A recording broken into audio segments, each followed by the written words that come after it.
Hello everyone, and welcome to this video, which is in our Re-Engineering the Chess Classics series. I'm Grandmaster Matthew Sadler, and this video series is inspired by my new book, Re-Engineering the Chess Classics, which analyses loads of classic games with the engines and discovers all sorts of amazing things. I wrote it together with my childhood coach, Steve Giddins. Well, this video series is just the same as that, only really focusing on a couple of classic players for whom I've developed a bit of an obsession. And at the moment we're looking at the Polish-French player Dawid Janowski. And this game we're looking at, it's William Steinitz against Dawid Janowski, Nuremberg International 1896. So, yeah, Steinitz and Janowski played a number of games, and Janowski scored pretty well from them. Essentially, I think Steinitz in his later years, he just found the trickiness of Dawid Janowski difficult to deal with. He had a lot of very good positions, but somehow never really seemed to be able to put them away with any regularity.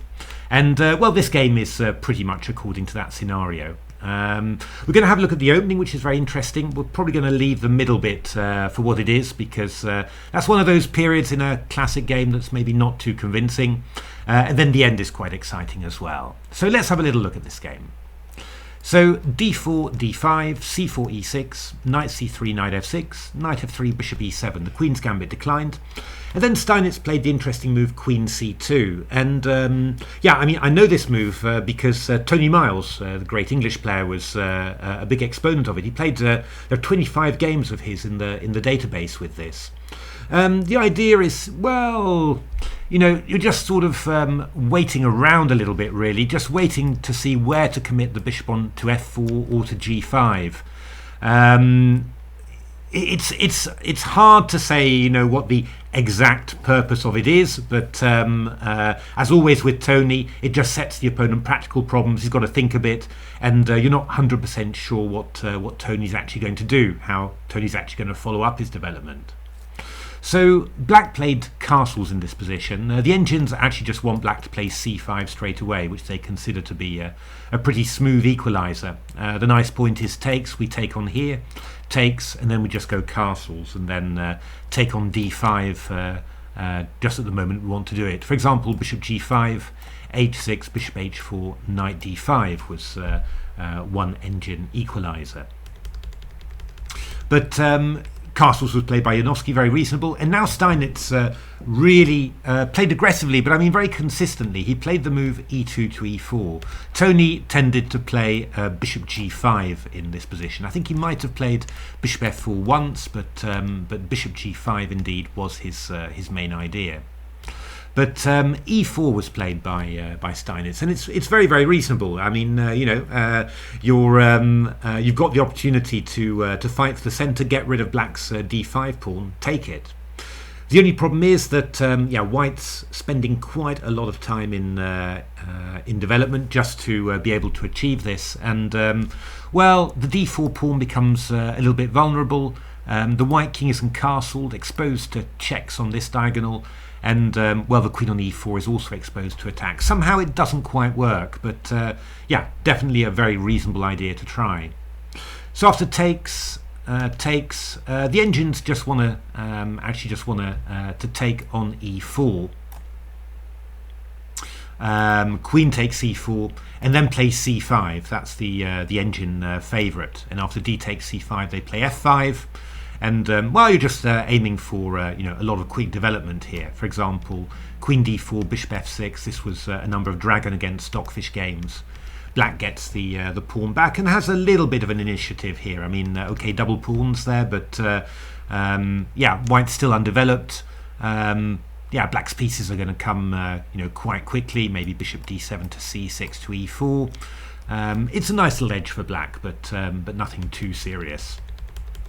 What Janowski did was also very reasonable. He took and played knight c6, attacking the pawn on d4.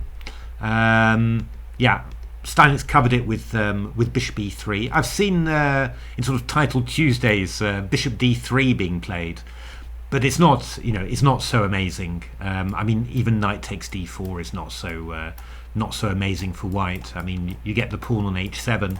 but you know, black's threatening queen takes b2 afterwards. So you know, even that is not too amazing. But well, you know, in a blitz game, this sort of thing can sometimes work. But Steinitz played bishop e3, which I think is, you know, kind of more natural there. Just defending the pawn on d4 and well, waiting to see what black does. And Janowski reacted very aggressively here. He took, and played the move f5. I mean, bishop b4 check is not at all silly because, well, the white king is going to have to move here. So, I mean, bishop d2 takes was the line my engines were analysing. But now black's got a couple of ideas. You know, black can try and open the centre up with just e5 like this. And, well, if you go d5, we'll go f5 and then e4 afterwards. Or even play Janowski style in this game, f5 and then e5 like this. And then knight takes c5, got knight takes d4.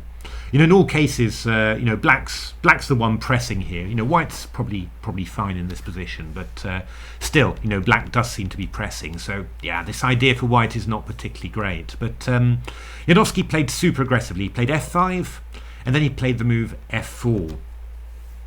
Not the engine favourite. The engines would rather play b6 and bishop b7, which is quite interesting. You know, then queen e8, and you'll go bishop f6, rook d8.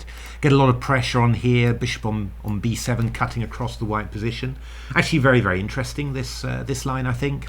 But Janowski played f4, bishop d2, and e5. And well, I mean, you can see that this is, you know, a reasonable idea. I mean, after all, you know, the engines did something reasonably. But just in this specific move order, it's not the very most challenging idea. And after d takes c5, Janowski played bishop g4. Reasonable developing move. The engines kind of like bishop f5 in this position. Queen d5 check takes, queen d8, rook d8. Yeah, bishop f4, we've got all sorts of ideas. We've got bishop b4, we've also got bishop e4 as well, which could be quite nasty. So bishop e2 and then g5 like this. h3 and then king g7. Castle queen side and something like king g6, for example. And, well, black's actually got a very pleasant position here. I mean, this e5 pawn is not going to last forever. You've got ideas like bishop c5 attacking f2. I mean, it's a very pleasant position for black, I think. So just bishop f5 was the simplest there. But Janowski played bishop g4, and this actually elicited a very strange reaction from Steinitz somehow. I don't really understand what Steinitz was really thinking there, because you know, by far the most obvious move is just castles, and you know, black goes something like king h8, we go bishop c3, you know, and well, you know, nothing too wrong with that for white. You know, this e5 pawn is solid. It's going to be a little challenge for black to get it back, and well, you can do all sorts of stuff. You know, maybe queen e4, bishop d3 at some stage, or queen c2, bishop d3. You know, I mean, there's lots of stuff that that white can do here. So, yeah, that just looks so natural. But I guess Steinitz just missed something, because he played queen b3, and this was met by a very strong move from Janowski, knight d4, and yeah, I mean, this is just not what you want to allow. The big problem is, of course, knight d4, queen d4. This king is absolutely stuck here, and well, we're coming in with stuff like bishop c5, you know, or queen takes c5, or queen e4, you know, rook d8, all sorts of things really. So I mean, it's really very worrying here. So yeah, I mean, Steinitz played queen d1, but this is obviously not going right. And here there's something that was pointed out by commentators at the time. Janowski could have played the move rook f5 here, which is really strong. And the key point is that, yeah, I mean, you're just threatening to go rook e5, and you'll see the difference in the game with the way that Janowski played it. I think some commentators pointed out that white might try bishop takes d1, knight f5. You know, you've got a knight, a rook, and a pawn for the queen. But after bishop g4 takes, queen takes, you know, this is still very unpleasant for white. I mean, e5 is hanging. You can't castle queenside because the bishop's here. Bishop f4, we've got queen b4 check, and if you go bishop c3, rook d8, you know, you're just not going to get, well, castled or developed, really. I mean, it's a very difficult position for white. So this move, rook f5, yeah, and if you go bishop c3, I just take on e5, takes, knight c2 check, queen e8. Again, white's position is a total mess here. So, I mean, actually, Steinitz was completely lost within 14 moves, and rook f5 would have put it away. Now, it's a little bit of a shame what Janowski did, because he played bishop f3 first. So yeah, he was probably worried about this this queen sacrifice. But after takes rook f5, actually white doesn't have too many problems. Just playing bishop d3 here, and after rook takes e5 check, well, this was a little bit funny, really. I mean, Steinitz really should have just played king f1 here, and after queen d7, threatening queen h3, we just go h4, and we can follow up with bishop e4, bishop c3, even bishop takes f4. And white's not doing too badly at all, because black's got no control over the light squares. We're going to have nice target on h7, for example. So actually white's doing okay, and having the pawn in h4 stops the rook coming over here, obviously the queen coming into here as well. So the white king is reasonably safe there. So Steinitz played bishop e4, which of course is very, very natural, but it could have allowed black at the very least to play knight f3, and this was pointed out by commentators as well at the time. Queen f3 and queen d4, and well, we're going to win the bishop back with an extra pawn. Castles takes. I mean, Dragon gave this plus 1.1, Stockfish gave it a rather less enthusiastic 0.3, minus 0.3, and Stockfish managed to draw every single game of these. So actually, even Dragon as white managed to draw every single one. So it's not too bad. The point is, this pawn is a little bit far forward. So white gains all sorts of tempi, and forces black to protect it, and gains all sort of entry squares just by doing that. It's not trivial by any means, but it's okay for white. Actually, Stockfish preferred was actually looking more at ideas like playing bishop c5 and just trying to get some sort of attack like this. What was Stockfish looking at? Something like yeah, what have we got here? I was looking to play bishop c5 straight away. Bishop c3, rook f5, bishop d3 takes, queen e7, king f1, queen h4. And all sorts of little ideas attacking here. Bishop e1, rook d8, knight d4. Active play, but basically looking for some sort of presence on the dark squares, and yeah, just sort of tying white down there. Really, it's that was what Stockfish was looking for, rather than grabbing that pawn. Funnily enough, But so bishop c5 in this position, but. Yeah, Janowski played queen d7, bishop c3 happened, and well, now we start getting to a rather undistinguished part of the game.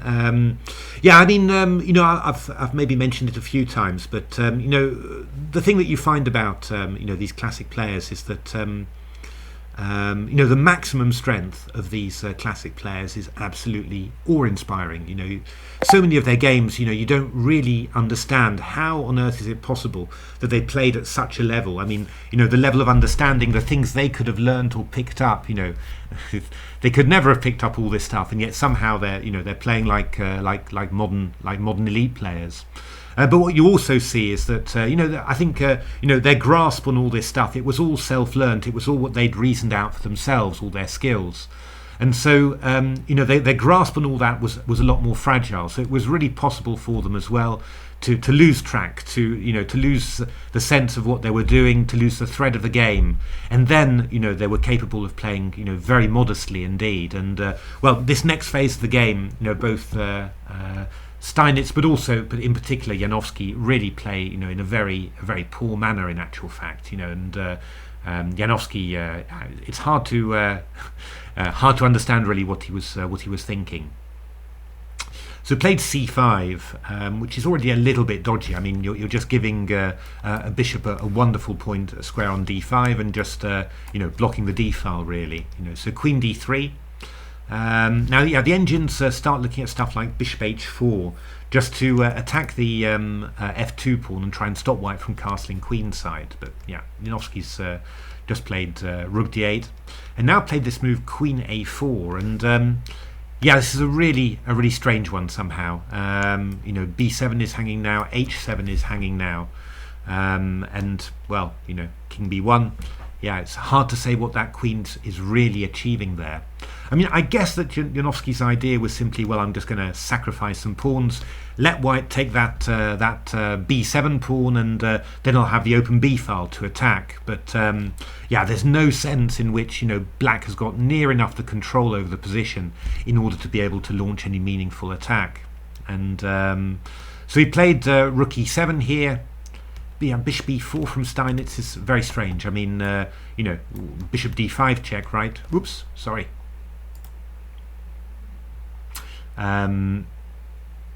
Bishop d5 check, you know, simply, and then we're going to follow up with, you know, with rook e1 here. I mean, yeah, what could be wrong with that? You know, it's really strange somehow. Some of these moves are being played really unnatural and not really concrete at all. So bishop e4 played, you're attacking h7. Yeah, Janowski ignores it. Rook e1 from Steinitz, probably the best. I mean, you can take that pawn simply, but you know, why would you give? Why would you you know, waste time like that? It's not a very important pawn, you know. So the simplest thing is simply to do what Steinitz did here and just okay, play bishop d5 now and line up on the e file. And well, we've got to we're eyeing this square, and of course the black king is rather hemmed in there.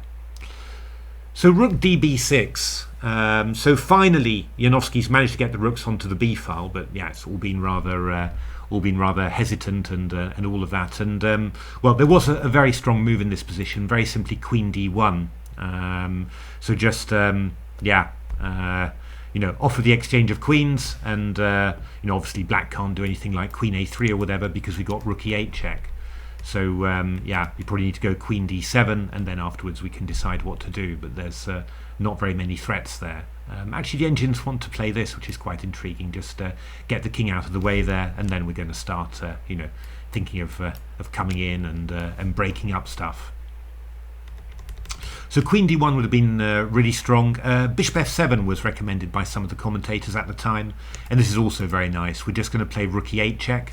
So for example, g6, we go rook e8.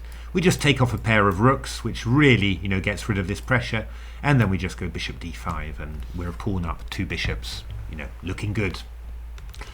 So yeah, that would have been strong. Yeah, Steinitz plays this intriguing little move, king c1. Not bad.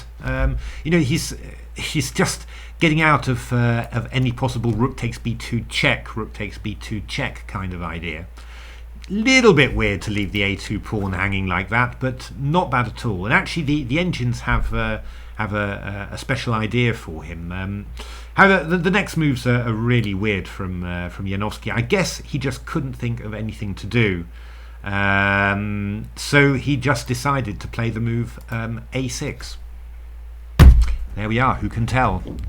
Nobody knows why a move like a6 would be good. Interesting now, actually, that the engines, in reply, they want to take on d4 and go b3. You know, you can do that now because your king's out of the way. Obviously, queen a2 allows rook e8 check. And if you go queen a3, we go king d1. And, you know, the idea simply is that you'll manage to get your king out of danger, maybe put it to f1. And then afterwards, you're just going to, you know, carry on. And, well, you know, the fact that this bishop is so strong, you're so strong on the light squares, and that this king is weak, is just going to be, you know, very unpleasant for black to deal with. The engines were you know, making a lot of wins there. So that's quite an interesting way. But what Steinitz does as well is not bad at all. h4. He's actually just going to look to cramp the black king side, and maybe even play h6 after as well.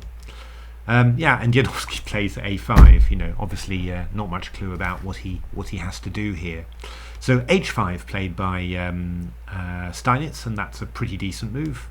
Rook f8 played, and now Steinitz played the move h6, which is you know, the move that Dragon and Stockfish want as well. Of course, right? Moving a rook's pawn up to h6. What isn't there to like in that? Yeah, the idea is simply, you know, cramp this king, and if you do stuff like gh, then this diagonal becomes very, very weak, and also this h pawn becomes weak along the 7th rank. But if you allow, well, either if you leave the pawn there or if you allow white to play h takes g7, then the h7 pawn becomes weak along the h file. So in principle, this is good play from Steinitz. The one really risky thing is that it allows queen takes a2, but here the engines just want to go rook e8, rook b8, takes, and then this move queen e4. And basically, the engines just think that white's got complete control here, and you're threatening queen e8 check here, and if you go queen a4, we take, and we go king b1, just like that, and then we're going to follow up with rook h1, and come in and have bishop b4, and it's just going to be too horrible for black, really. That's possible. I was looking at, weren't there other things that black could do? But queen a1, we just go queen b1, just going to exchange off queens and claim that this is going to be a very nice ending for white. Well, with rook, two bishops, passive king, and also the a5 pawn hanging, it is definitely going to be a very nice ending for white. And knight b3 check. Oh, that was one nice line. King d1. Queen a1, king c2, knight d4 check, just trying to get some sort of perpetual. Obviously the king can't come round to e2 because e8 is hanging. But here we've got queen takes d4. Obviously if you take the queen, then I take on f8. And after queen a4 check, king d3. Rook e8, black seems to have covered everything, and there's no queen takes f6 because rook takes f6 is covered here, and the queen's covering the rook on the 8. But there's this nice little idea, hg7, king g7, rook g1, and this is unfortunately going to be rather sad for black, because if you go king h8, we've got the lovely queen f6, and bishop takes f6, checkmate. So that's rather lovely, but here Steinitz started to lose the thread somewhat. He played rook takes f4, which looks sort of strong. You're thinking about ideas like rook f6 and takes and rook e7 check, all that sort of stuff. But yeah, I mean actually black could reply with bishop g5, which would be a little bit irritating, pinning the rook. Janowski played rook fb8 here. And I mean basically this is quite balanced. Black's starting to get a number of decent ideas here. I mean h takes g7 was played by Steinitz, takes, and then rook fe4. So we're just trying to consolidate the center, and also looking to play a rook e8 check here. So queen a1 played, and then Steinitz sort of punted with king d2. Queen b1, you've got knight e2, takes, and bishop c3, which is basically just equal. You can swap off a pair of rooks with rook e8. Extra pawn for white, but not really going to be that much. But Steinitz was brave with king d2, and after rook b2 he played king e3. It's an interesting position. The black queen is hanging, the rook is hanging as well, and Janowski leaves both of them en prise in order to go after the f-pawn. So if rook takes a1, then rook takes f3 is checkmate. Very unusual checkmate there. So Steinitz defended with the move f4. Here Janowski played queen a2. You did have this possibility, by the way, which is knight c2 check, takes, and then queen e1 takes, and rook c2. And that would have been quite recommendable, really, after bishop a5. Bishop d4 check and rook f2. We go bishop c7. I mean, black's just the exchange up in actual fact. Now, of course, the white rook and two bishops there should be enough to hold a draw for white. You're powerful and active enough to do that, really. But still, knight c2 would have been a very sensible way of playing there. But sensible. Probably Janowski didn't feel that he had enough winning chances with that. He just played queen a2 and kept on gambling here, gambling on stuff like checks or whatever. But in actual fact, the white king is pretty nicely covered here, so there's not really that much happening. But Steinitz didn't really get a good grip of the position. I mean, he went rook h1, eyeing some sort of attack there. h6 played. And then he played this move, rook e5, which is a little bit of a strange one. The engines want to play sort of queen d2, and if queen a3, then queen d3. Just basically offering the the draw by repetition here. They think that the blacks basically got enough compensation for the exchange, with white's king in an exposed position, But Steinitz played rook e5. Sort of a clever idea, actually. I mean, you're sort of thinking, I think, I've got a spot on e4 for the king. You could definitely also think about queen h6 or queen g6 or anything like that. But after rook e5, I didn't spot this. The engines spot something quite interesting. It's knight c2 check, king e4, making use of that square, and now knight b4. And bizarrely enough, and it's not at all obvious why. The white king is just in massive problems here. What does white have here? Well, I mean, first of all, if we go a move like queen d3, for example, there's many moves, but queen d4 check takes and queen e5 is very simple here. So, pretty clear then that the white needs to keep on covering this d4 square. Otherwise, it's just got check, check, and we win. But if queen d1, we go queen f2, and then we're threatening f4 here, which is just completely killing. So the best move seems to be queen e3, where you're defending this one, and you're keeping some sort of path for the king back to safety. But here a slightly surprising move. Knight takes d5, and the idea is that after c takes d5, we can play a move like bishop takes e5, and if fe, we've got queen c2, queen d3, and rook f4 check. Yeah, the king just caught in the center there. King e3, rook f3, and if you go rook d5, rook e8 check, and rook e5, then I can play this move queen b7 check. Ta-ta! Hitting that one. King d3, bishop e5, and obviously if you take on e5, I take on h1, and if you take on h6, I just go king g7, a little bit like the game. So this very unusual and quite hard to spot tactic, knight c2 check, king e4, knight b4, I don't think it's ever been pointed out before, would simply have won for Janowski on the spot there. He played very natural move, rook b8, just looking to come round here. And Steinitz played the very clever move bishop e4, which deals with a number of threats. Rook b3, we've got stuff like rook e8 check, and if you can't go knight c2 check anymore, of course, because of queen takes c2. But here Janowski took on e5, and here it went horribly wrong for Steinitz. He made a number of blunders in his career, especially as he got older. This is not an easy position to fathom, but still, anything would have been better than the move that he ended up playing. I mean, he played rook h6, and after king g7, he simply resigned. Because I'm not quite sure what he missed, but there's not really any perpetuals here.